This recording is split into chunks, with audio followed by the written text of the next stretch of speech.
경제는 언제나 우리를 따라다니는 실제적 문제입니다. 이 돈 문제는 사실 우리가 직장을 다니고 사업을 하고 이런 여러 가지 이유들 그 한가운데 돈 문제가 걸려 있습니다. 꼭 벌이를 위해서만 일하는 건 아니지만 또 이혼이나 자살, 스스로 생명을 끊는 이런 삶의 그 저면의 동기를 들여다보면 역시 경제 문제를 가지고 있습니다.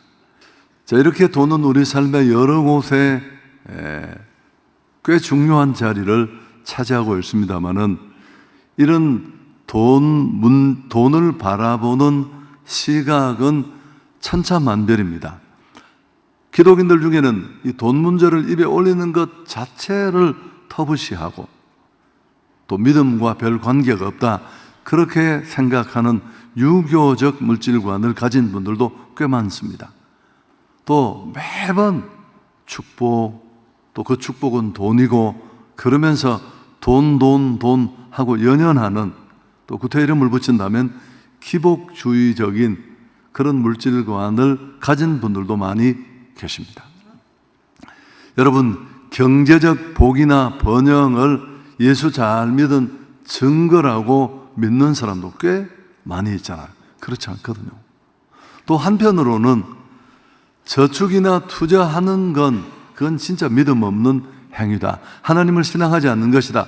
그렇게 여기는 분도 계십니다. 자, 그럼 예수님은 어떻게 하셨을까요? 여러분, 성경은 과연 이런 경제 문제, 돈의 문제에 대해서 뭐라고 하셨을까요? 예수님은 성경은 다른 어떤 주제보다 이 돈에 관해 더 많이 말씀하셨습니다. 예수님의 비유 38개 가운데 16개가 돈을 소유하고 관리하는 방법에 대한 비유입니다. 여러분, 뭘 의미할까요? 돈 문제는 정말 중요하고 또 이 문제를 말끔히 정리하지 않고는 우리가 진정한 신앙의 길에 들어가기 쉽지 않다는 겁니다. 왜냐하면 돈이 그만큼 우리의 삶을 지배하고 있기 때문에 그렇습니다. 돈만큼 소중한 게 어디에 있습니까? 나가면 도처에 돈을 필요로 하는 곳 투성입니다. 한순간도 돈 없이 살 수 없는 구조 속에 던져진 것이 우리의 현실입니다. 그래서 돈에 대한 바른 이해와 철학을 가지는 것은 매우 중요합니다. 성경적인 바른 관점을 가지는 것입니다. 세상의 시류나 또 통용되는 성공 비법이 주는 그런 얘기가 아니라 우리를 진짜 위하시고 아시는 성경이 제시하는 바른 물질관을 갖는 게 필요합니다. 교회는 지금까지 10의 1, 이른바 흔히 말하는 11조에 대해서는 꽤 많이 얘기하고 강조하고 가르쳤습니다. 그렇지만 그 외에 훨씬 9배가 많은 10의 9에 대해서는 거의 언급하지 않았습니다. 저는 오래전부터 이 문제를 얘기하고 싶었습니다. 우선 첫 번째, 오늘 이 시간은 제가 7번 정도 얘기를 하려고 하는데 포스터를 보시면 대체적인 내용들은 나누어져 있고요. 여러분이 생각하는 그런 예민한 얘기들은 아닙니다. 그렇지만 무척 실제적이겠죠. 오늘 이 첫 시간에는 돈이 무엇인가에 대한 분명한 관점을 정리하는 것, 저는 정말 이 설교를 준비 끝내고 제 마음에 평화가 찾아왔습니다. 그렇게 많이 얘기하면서도 정리되지 않았던 게 좀 정리가 됐는데요. 돛개비라는 드라마가 있습니다. 이 공유, 또 김고은, 이동욱 이런 사람들이 주연급수로 나오는데 목사가 강대상에서 이야기할 수 없는 이 내용은 대단히 황당합니다. 도깨비 그리고 저승사자가 아주 주연으로 나옵니다. 도깨비는 공유, 저승사자는 이동욱 이렇게 분해서 등장을 하는데 내용이 진짜 깊이가 있습니다. 여러분, 이게 김은숙이라는 작가잖아요. 전 세계가 한국 드라마에 빠지는 건 절대 유행만은 아닙니다. 이런 어마어마한 재능을 가진 작가들이 우리나라에 포진하고 있기 때문인데, 여기 보면 이제 김고은이는 이모 집에 얹혀 삽니다. 부모님 돌아가시고. 근데 이 이모네 가족들이 상당히 문제가 많아요. 부모님에게 물려받은 유산이 있으면 내어놓으라고 날마다 괴롭히고, 또 심지어 조폭들을 데려가서 협박도 하고. 이제 이 도깨비 공유를 만나서 관계가 맺어진 이 김고은을 위해서 공유가 이 나쁜 이모 가족들에게 내리는 벌이 뭐냐면, 제가 이 얘기를 하려면 그 벌이 금덩어리 2개를 주는 겁니다. 이게 너무 재밌잖아요. 조카를 그렇게 괴롭힌 그 못된 가족들에게 내리는 벌이 금괴 2개예요. 실제로 이 금괴를 받고 그 엄마, 아들, 딸, 이 3가족, 이모 가족 사이에 일대분란이 쏟아집니다. 딸은 그 금괴를 훔쳐가려고 밤새 물파스를 눈에 바르면서 기다리다가 도망을 가고, 이게 또 무슨 미국에 연결되고 결국 세 가족 전체가 다 형을 살게 되는 그런 내용이 중간에 나옵니다. 여러분, 정말 인상적인 게 뭐냐면 금괴 2개를 준 것이 벌이라는 겁니다. 우리는 지금도 로또를 기다리고 있는데, 제가 사천 갔더니만 제자가 목사님, 저 로또 파는 집이 몇 번 1등을 하는 곳인데 줄이 100m도 넘더라고요. 여러분, 물질이 돈이 벌이라는 것, 이게 수긍이 가십니까? 아니, 우리에게 돈을 바라보는 이런 시각이 일이라도 있느냐는 겁니다. 근데 이 작가가 그런 걸 꿰뚫어 봤다는 게 저는 너무 놀랐던 거죠. 이 황당한 내용이 아니라, 물질이 벌이 될 수 있다는 것, 신앙인으로서 물질에 대해 바르게 알아야 합니다. 여러분, 물질은 복이 아닙니다. 돈은 절대 우리를 잘 살게 할 수 없습니다. 부자와 잘 사는 건 별개의 문제예요. 돈은 절대 우리를 구원할 수 없고요, 우리를 축복할 수도 없습니다. 아니, 우리는 그런 것 정도로 만족하고 채워지는 그런 하찮은 존재가 아니에요. 만일 돈이 정말 우리를 행복하고 그거 충분히 가져서 만족했을 거라면 아마 이 시대를 살아가는 우리보다 더 만족할 세대는 이전에 없었을 것입니다. 행복한 사람들이 온 도로를 덮고 있겠죠. 여러분, 차라리 돈은 은사고 사명입니다. 이 표현은 굉장히 정확한 게, 마태복음 25장에 보면 달란트 비유가 나오잖아요. 5달란트, 2달란트, 1달란트를 받은 종의 얘기가 나옵니다. 우리는 이 달란트를 은사라고 얘기하잖아요. 참, 이것도 재밌잖아, 연관성을 보면. 돈이 왜 은사고 오히려 사명이라고 할 수 있느냐 하면, 이 비유 그대로 받으면 될 것 같은데, 예수 믿는다고 누구나 다 부자 되는가요? 아니거든요. 예수 잘 믿어도 얼마든지 가난할 수 있습니다. 또 예수 안 믿어도 얼마든지 부자도 많이 있고요. 돈 있는 사람을 잘 사는 사람이다, 이 표현은 정말 잘못된 표현입니다. 돈 없는 사람은 못 사는 사람 아닙니다. 돈 없어도 얼마든지 잘 살 수 있고요. 돈은 우리를 부자 되게는 할 수 있지만 잘 살게 할 수는 없어요. 그건 또 다른 문제예요. 가난한 자만이 꼭 잘 산다는 뜻은 아니지만 부자가 잘 사는 건 정말 어려워요. 낙타가 바늘 귀로 가는 것만큼. 돈은 나를 부자 되게 만들 수는 있지만 나를 잘 살게는 못합니다. 그건 또 다른 게 필요해요. 돈은 우리를 결코 행복하게 하지는 못합니다. 필요하지만, 행복하다는 말은 바꾸면 니코루, 만족하다라는 말로 바꿀 수 있습니다. 만족한 게 곧 행복이니까요. 지난 주일 시편 23편에 여호와는 나의 목자시니, 그렇게 주님이 이끄시고 목자 되신 자신의 삶의 만족과 행복을 막 이 시인 다윗이 표현하면서 끝에 그 절정 부분에 내 잔이 넘치나이다. 우리는 온 천하를 다 얻고 수천억을 수조를 가진 세계 최고의 재벌이 돼도 결코 그것으로 우리 안에 자는 채워지지 않습니다. 더 공허할 수 있고요, 더 큰 문제를 만들 수 있고, 물론 돈이 주는 만족이 있습니다. 제가 이 책을 여러 권 읽는 중에 김동원 목사님이 돈 얘기를 많이 하셨는데, 그분은 자기 간증을 하면서 아버지가 중학교 수유였대요.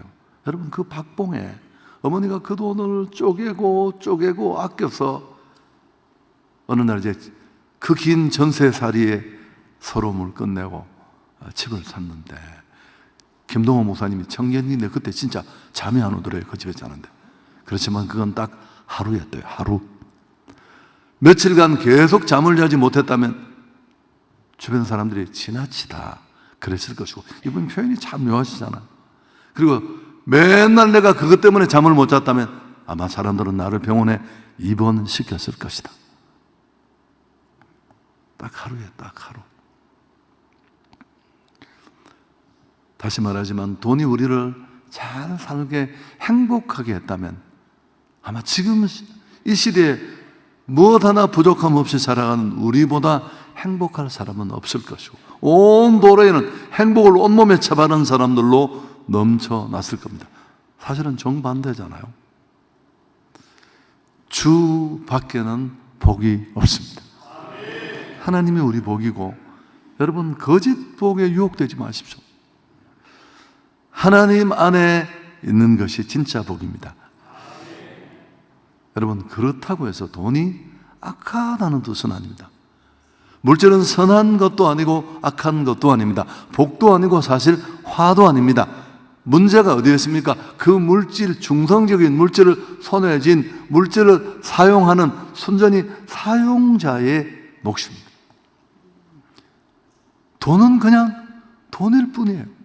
한번 따라하겠습니다. 돈은 그냥 돈일 뿐이다. 사용하라고 주신 겁니다. 이게 은사라면, 은사는 어떻습니까? 쟁여두는 게 아니고 사용할수록 풍성해지고 아름다워질 줄 믿습니다.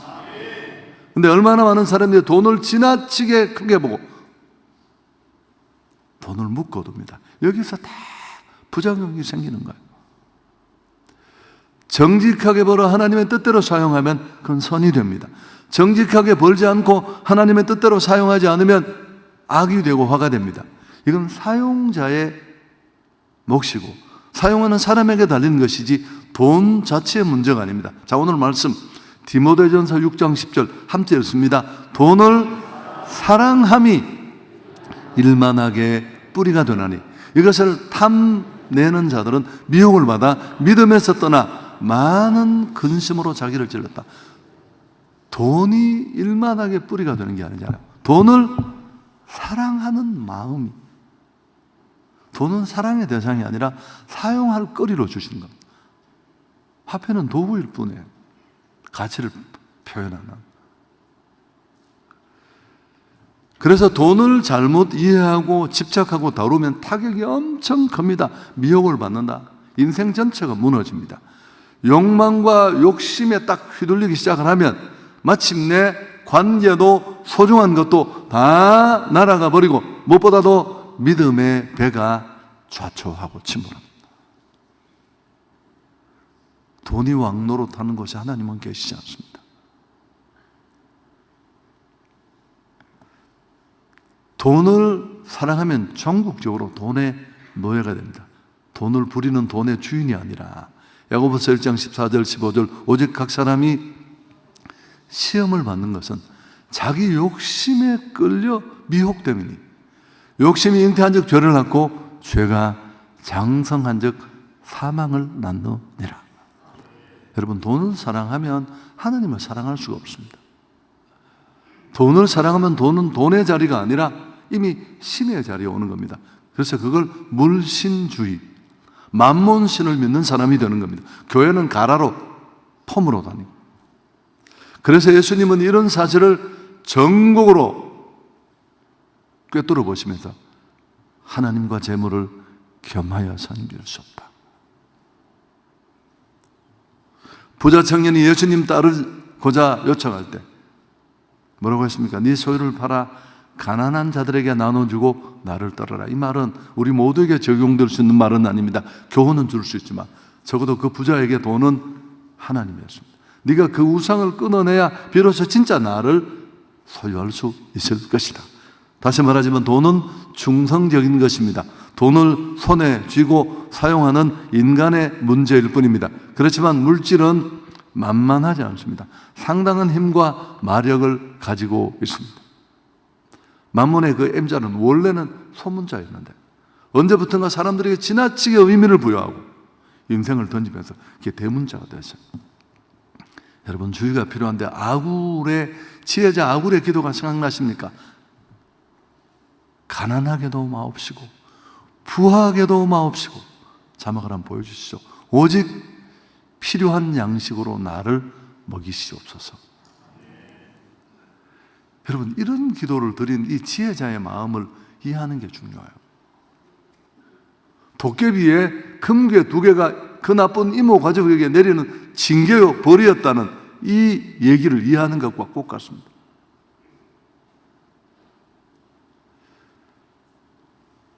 여러분, 시인은 그 극단의 상황을 두려워했습니다. 왜? 하나님과의 관계가 무너지니까. 너무 가난해서, 너무 많아서.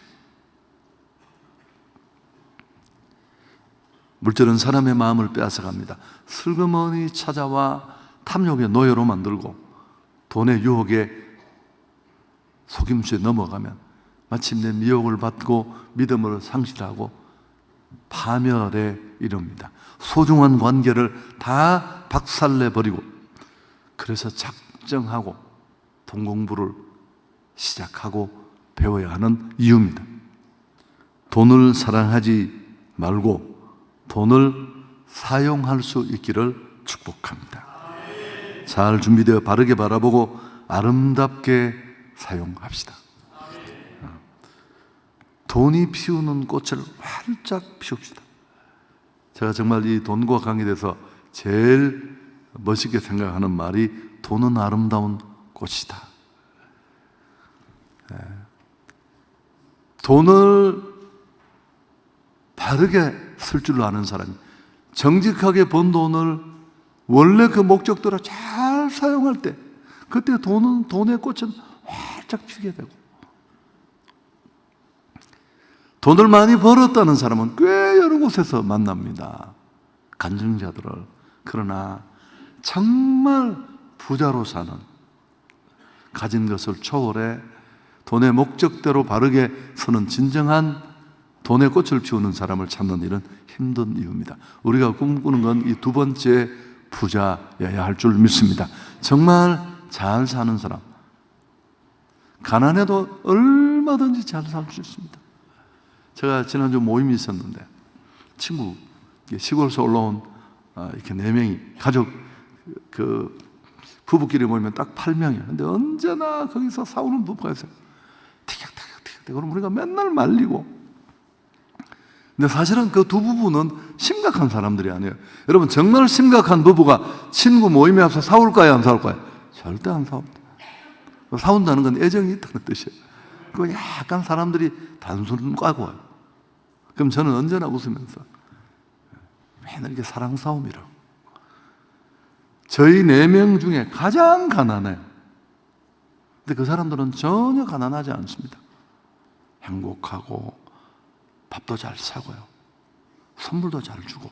비싼 선물은 아니지만 저희 집에 오면서 모기향을 넣는 새까만 통을 2개를 사가지고 왔어요. 화분 하나 하고, 목사님 너무 죄송하다고, 이거 다 1,000원씩 밖에 안 되는데. 또 친구가 기어코 자기가 또 춘천식 백숙을 하겠다는. 그래서 내가, 친구야, 그게 참 어려운 일이고 그냥 우리가 밥을 사 먹자. 지가 잘하는 거 해주고 싶대요. 그 친구 고집을 아무도 못 맞습니다. 그래서 우리 친구들의 별명이 도무지, 황무지 이렇게 부르는데, 기어코 이런 무슨 찜통 2개를 들고 와서 또 옷딱을 만들었더라고요. 근데 먹어보니까 꽤 맛있고, 정리하겠습니다. 돈을 생의 목적으로 삼지 마십시오. 이건 정말 죽으려고 환장을 한 거예요. 10억 만들기가 목표다. 여러분, 이게 얼마나 웃기는 일인 줄 아세요? 저축하지 말라는 뜻이 아닙니다. 그걸 성공이라고 해서는 안 된다는 겁니다. 여러분, 우리는 그런 존재가 아니고, 아니, 그 1000배를 얻어도 우리는 절대 만족할 수 없어요. 2000배 가진 사람을 바라보며 예전보다 1000배 더 갈증을 느끼고, 더 아파하고, 더 괴로워하고, 아니, 가난한 내 친구는 너무너무 잘 살고 있는데 1000원짜리라도 선물 주어가면서. 부자 자체가 나쁘지 않지만 인생 목표로 삼을 만큼 중요하지 않습니다. 저축하는 것도 나쁘지 않고요. 돈을 모으는 차차 또 이 7번의 얘기 속에 들어있을 것입니다. 그리고 돈의 한계를 아는 것이 너무너무 중요합니다. 돈을 돈 이상의 가치를 보며 집착할 때 가져오는 그 위험성을 알아야 우리는 브레이크를 잡을 수 있고, 욕망이 널뛰는 것을 제어할 수 있을 것입니다. 그리고 비로소 만족하고 멈출 수 있습니다. 사랑하는 여러분, 돈 문제는 돈을 많이 번다고 해결되지 않습니다. 이게 오늘 설교의 굉장히 중요한 키 중에 하나입니다. 아, 내가 돈을 많이 가지면 돈 문제, 아니요. 그건 또 다른 문제예요. 많이 가지면 문제가 훨씬 더 많아질 수 있습니다. 작을 때 문제보다. 더 큰 믿음의 절제가 필요하고, 착각입니다. 문제를, 돈에 대한 바른 태도를 정립할 때 비로소 우리는 이 위험으로부터 벗어날 수 있습니다. 근데 이게 쉽지 않은 게, 간단하게 끝나지 않는 게, 우리가 죄성과 욕망 덩어리예요. 필요로 시작했지만, 절실해서 손에 잡았지만, 이 매력을 조금만 보면 미친 듯이 여러분, 돈을 안 좋아하는 사람이 누가 있어요? 표를 내는 사람, 안 내는 사람밖에 없지. TV 크기만 거거 익선입니까? 돈도 많을수록 좋다고 생각하고, 내가 그걸 감당할 수 있는 믿음의 근력이 있는지는 전혀 고민하지 않습니다. 그래서 사무엘선 교수는 소비는 경제학의 영역이고 욕망은 종교의 영역이다. 굉장히 탁월한 지적이라고 저는 생각합니다. 그리스도를 온전히 신뢰하는 신앙인은 이런 것에 흔들리지 않습니다. 연연하지 말아야 하고요. 바울이 뭐라고 했습니까? 내게 능력 주시는 자 안에서 내가 모든 것을 할 수 있다. 그럼 이 능력은 어떻게 소유할까요? 교회 다닌다고? 시간만 간다고? 아닙니다. 그 비결이 사실은 빌립보서 4장 12절 그 전절에 나왔습니다. 함께 읽습니다. 내가 미천에 처할 줄도 알고 풍부에 처할 줄도 알아. 모든 일 곧 배부름과 배고픔.